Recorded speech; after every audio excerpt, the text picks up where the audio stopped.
इस प्रकार का खुला तांडव कभी नहीं हुआ। मेरी तो इतनी आयु नहीं है,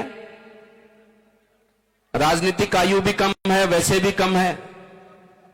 4.5 साल, 4.25 साल की पूरी उम्र हुई है राजनीति के अंदर। लेकिन आप सब बुजुर्गों ने जो मुझे बताया, ऐसा शासन नहीं हुआ कभी।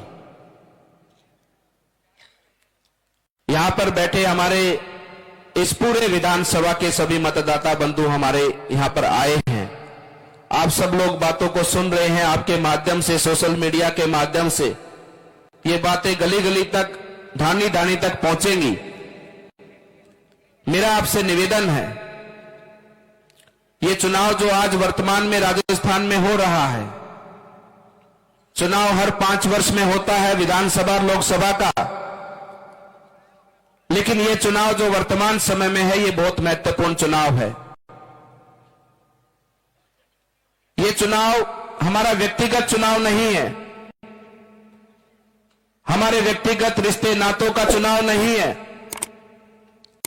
हमारे व्यक्तिगत लगाव, व्यक्तिगत भावना, इस प्रकार का चुनाव नहीं है। यह चुनाव है देश को आने वाले समय पर हम किस दिशा की ओर लेके जाना चाहते हैं। यह चुनाव है कि आने वाले समय पर हमारा देश, हमारे देश के 140 करोड़ लोगों की वो सभी आशा अपेक्षाओं पर खरा उतरे। उस प्रकार से हम कैसे देश को आगे बढ़ाते हैं, ये उसके निर्णय का चुनाव है। इसलिए मेरे मतदाता बंधुओं, इस चुनाव को व्यक्तिगत बिल्कुल भी ना लें। ये चुनाव केवल और केवल अपने राष्ट्र को आगे बढ़ाने। याद है ना वो समय, हमारे बुजुर्गों ने हमें बताया है कि कैसे आजादी की संघर्ष की लड़ाइयां चली, आंदोलन हुए, देश में एक माहौल था, एक ही उद्देश्य था, और वो उद्देश्य देश का पूरा हुआ। उसी भांति आज देश में एक नेता ऐसा आया है जिसकी भावना, जिसका उद्देश्य, जिसका लगन केवल और केवल देश की सेवा करना, देश के लोगों की सेवा करना और देश की उन्नति के लिए जीना और मरना। आज आदरणीय प्रधानमंत्री जी ने देश के लोगों से आह्वान किया है कि आओ मेरे साथ चलो, आप मुझे हिम्मत दो, सहारा दो। ये मेरा वादा है देश के लोगों से कि 2047 तक हम देश को एक विकसित राष्ट्र बनाएंगे। तो इसलिए बंधुओं, ये चुनाव ठीक उसी भक्ति भावना का है, उसी राष्ट्र प्रेम की भावना का है। इस चुनाव में हमारे निर्णय से आने वाले समय पर देश को जो गति मिली है, उसको और ताकत मिलेगी। आदरणीय प्रधानमंत्री जी के हौसले मजबूत होंगे और निश्चित रूप से देश के 140 करोड़ लोग मिलकर पुरुषार्थ करेंगे, मेहनत करेंगे और हमारे शहीदों का सपना पूरा करेंगे, हमारे बुजुर्गों की आशाओं को पूरा करेंगे। इस देश को विकसित बनाने का सब लोग मिलकर काम करेंगे। इसलिए चुनाव को व्यक्तिगत ना लें। हम सुनते आए हैं कि वोट देना हमारा अधिकार है और यह दुनिया की सबसे बड़ी ताकत हमारे पास में। इसीलिए हमारे लोकतंत्र को सबसे बड़ा और सबसे मजबूत लोकतंत्र कहा जाता है। वोट हमारे अधिकार, हम किसी को मर्जी दें, किसी को ना दें, यह हमारी इच्छा है। लेकिन कभी इस बात पर विचार किया है क्या आपने कि वोट जितना बड़ा हमारा अधिकार है, उससे कईयों गुना बड़ी हमारी जिम्मेदारी है हमारे देश के प्रति। हमारी जिम्मेदारी है कि हमारे वोट के माध्यम से कैसे देश आगे बढ़े, कैसी सरकार बने।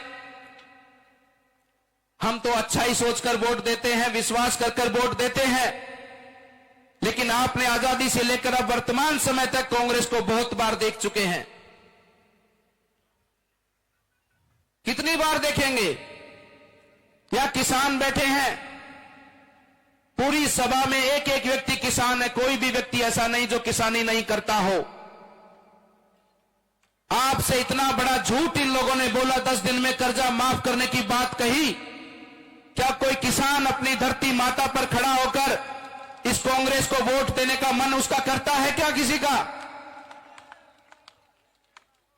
अगर वो ईमानदारी से, सच्चाई से इस बात का चिंतन और मनन करे कि एक राजनीतिक पार्टी किसानों के बीच में आकर झूठ बोलती है, धोखा करती किसानों से, क्या किसान उसको वोट देगा? क्या युवा उसको वोट देगा? हमने तो विश्वास में आकर वोट दिया था, लेकिन बार बार ये कांग्रेस वही काम करती है, क्योंकि कांग्रेस कभी भी नहीं चाहती कि देश का किसान, देश का गरीब, देश का युवा आगे बढ़े। इनकी मानसिकता ठीक उसी प्रकार से है कि लोगों को पिछड़ा रखो, गरीब रखो, लोग आशावादी बनकर रहे। नेताजी गांव में आएंगे, गांव में कहेंगे कि भाई लूण ले लो, मिर्च ले लो, तेल ले लो, हल्दी ले लो, लूण ले लो, मिर्च ले लो, तेल ले लो, 100 यूनिट बिजली की ले लो। अरे इतना भोला समझा है कि हमारे किसानों को, हमारे राजस्थान की जनता को? ये वो भारत है, ये नरेंद्र मोदी जी का भारत है जो आज चांद पर तिरंगा लहराता है। ये वो भारत है आज दुनिया की तीसरी अर्थव्यवस्था है। ये वो भारत है कि जो आज इतनी ताकत रखता है कि देश के दुश्मन यहां आकर किसी प्रकार से भी कोई हमारे देश के लोगों को हानि पहुंचाने का अगर काम करते हैं तो हमारे जवान वहां जाकर उनकी छाती में खंजर ठोक के आते हैं। ये तो वीरों की भूमि हमारी पूरी। आपसे बेहतर कौन जान सकता है इन सब बातों को? तो ये ऐसी कांग्रेस, लेकिन मैं कहना चाहता हूं कि ये वोट का ही तो कमाल हुआ है। हमने विश्वास कर इन पर वोट दिया और इनके वोट के कारण आज राजस्थान को जो अपमानित लज्जा का सामना करना पड़ा पूरे विश्व के सामने, इन कांग्रेस के कारण राजस्थान का युवा दर दर की ठोकरें खाता है। एक नहीं 17-18 बार पेपर लीक होता है, पेपर बेच के खा गए कांग्रेस के लोग। इस कांग्रेस के कारण राजस्थान में जिस प्रकार से गुंडागर्दी चली है, फिरौती मांगी जाती है, वसूली की जाती है, और इनके विधायकों के द्वारा जिस प्रकार से अवैध रूप से जमीनों पर कब्जा करना, खनन पर कब्जा करना, ये सरेआम हमको देखने को, सुनने को मिलता है। ये कोई राजस्थान में रामविलास जी कभी ऐसा होता था क्या कि यहां पर सरेआम बाजार में फायरिंग होती है, व्यापारियों को धमकी मिलती है, और तो और आपस में गैंगवारी, गुंडे मवाली भी करने लग गए हैं कि राजस्थान में राज कौन करेगा। उनमें भी आपस में रोज गैंगवार की घटनाएं हमको सुनने को मिलती हैं। यह स्थिति किसके कारण हुई? कांग्रेस के कारण। भ्रष्टाचार की सीमाओं को लांघ गई। उसी के साथ में हर क्षेत्र के अंदर जहां पर महिलाओं की बात करेंगे तो नंबर 1 है राजस्थान महिलाओं के साथ बलात्कार की, छेड़छाड़ की घटनाओं में।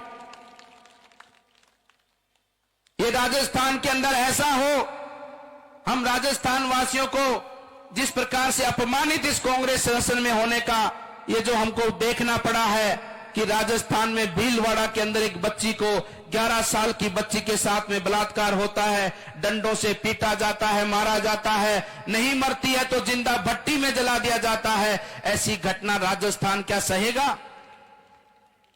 जिम्मेदार कौन है? कांग्रेस। ये ठीक वही समय हो गया है, इस प्रकार का शासन हो गया जिस प्रकार का एक समय पर महाभारत के समय हुआ पर था। उस समय पर भी अधर्म का शासन था। सत्ता के लोभी सत्ता पर बैठना चाहते थे, सत्ता छोड़ना नहीं चाहते थे, और उनके कारण जिस प्रकार से अधर्म का शासन हुआ, द्रौपदी का वस्त्र हरण हुआ। आज राजस्थान में भी भीलवाड़ा के अंदर एक हमारी बहन को निर्वस्त्र करके सरेआम बाजार में घुमाया जाता है। ये ऐसा अधर्म का शासन राजस्थान में है।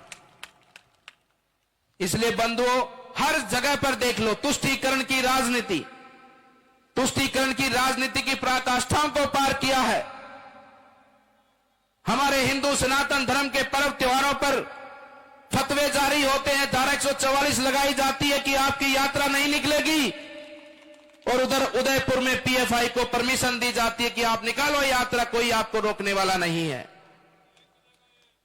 कन्हैया की मृत्यु, कन्हैया की दर्दनाक हत्या हो जाती है, दिन दहाड़े उसका गला रेंग दिया जाता है, उसको मुआवजा देने तक ये सरकार आ नहीं बढ़ती है, न्याय देने तक की ये काम नहीं करती है। और उधर गौ तस्कर हमारे पड़ोस के अंदर हरियाणा में कहीं मारा जाता है, उसके घर जाके मुख्यमंत्री 25 लाख की घोषणा करते हैं। उधर जयपुर के अंदर रोड एक्सीडेंट में मुस्लिम समाज का एक युवक मर जाता है, आपस में दोनों मुस्लिम होते हैं। उसके बाद बाजार के अंदर जिस प्रकार से बाजार के व्यापारियों को डराया धमकाया जाता है, उसी दिन शाम को गहलोत जी उस मरने वाले व्यक्ति को 50 लाख का मुआवजा घोषित करते हैं। यह है गहलोत की रीति और नीति। आपके यहां भी बहुत घटनाएं हुई होंगी। आदरणीय रमलास जी, हमारी स्वतंत्रता सेनानियों की वीरांगनाएं मुख्यमंत्री आवास पर बैठी रही धरने पर, सरकार ने कोई पूछने वाला नहीं। पुलिस को ऑर्डर देकर उनको घसीट कर जंगल में छोड़ के आए, उनको तो मुआवजा देने की बात नहीं। और उधर तुष्टीकरण की राजनीति की पराकाष्ठा करने वाली है सरकार, जिस प्रकार से हमारे सनातन धर्म को अपमानित करने का काम करती है, वो किसी से छुपा नहीं है। लोग कहते हैं कि मुख्यमंत्री के आवास से, सचिवालय से ऑर्डर आया है। हमने सुना, अखबार में भी देखा, सोशल मीडिया पर भी देखा, उदयपुर के अंदर, जोधपुर के अंदर कहा कि मुस्लिम भाइयों के त्योहार का, रमजान का महीना है, वहां पर लाइट की सुविधा, बिजली की सुविधा, पानी की सुविधा सुचारू रखी जाए। मेरी नजर में जो मुख्यमंत्री आवास है, इस प्रकार के जो फतवे जारी करते हैं, ये जो मुख्यमंत्री आवास नहीं हुआ है, ये तो फतवा हाउस बन चुका है आज के समय पर। ये तो फतवे जारी होते हैं यहां से हमारे लिए। इसलिए वोट है ये, हमारे थोड़े से वोट की चूक के कारण आज ये परिस्थिति राजस्थान में बनी है।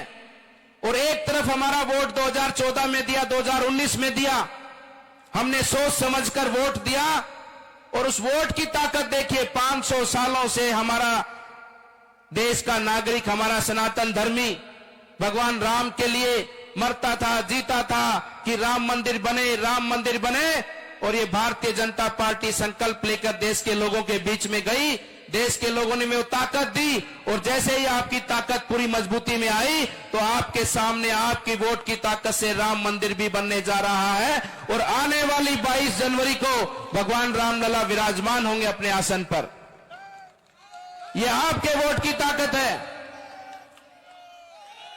यह आपके वोट की ताकत है कि आपके वोट से धारा 370 टूटती है।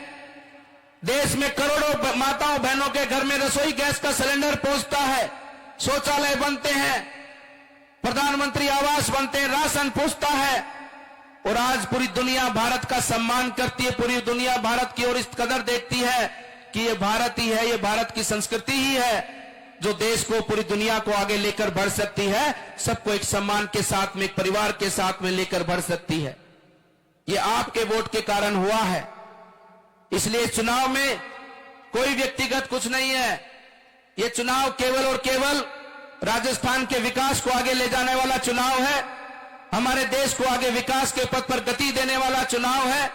और इस चुनाव के साथ में हम जुड़कर, मोदी जी के साथ मिलकर हम भी यह संकल्प लें कि हमारा यह जीवन हमारे देश के लिए समर्पित है। उस समय जो लोगों ने हमारे देश के लिए अपने प्राणों को न्यौछावर किया, तो उस समय देश के मरने की आवश्यकता थी, आज देश के लिए जीने की आवश्यकता है। हम अपना पुरुषार्थ करें, मेहनत करें और देश के लिए काम करें, ताकि आने वाली पीढ़ी, हमारे युवा साथी, हमारे बच्चों का भविष्य उज्जवल हो और हमारा देश एक विकसित राष्ट्र बने।